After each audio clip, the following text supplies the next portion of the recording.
দুই দেশের চলমান উত্তেজনার মধ্যে এবার হরমুজ প্রণালী দিয়ে চলাচলকারী মার্কিন পতাকাবাহী জাহাজকে ইরানের জলসীমা থেকে দূরে থাকার নির্দেশনা দিয়েছে যুক্তরাষ্ট্র।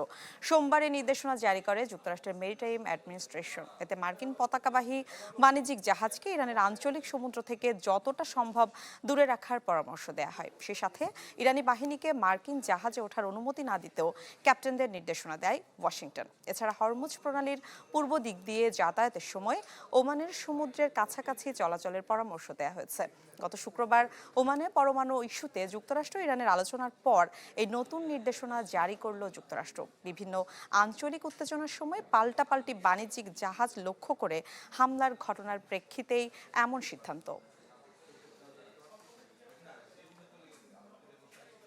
ডিজাইন, এলিগেন্স, বিউটি, সেরা পণ্য সবার জন্য।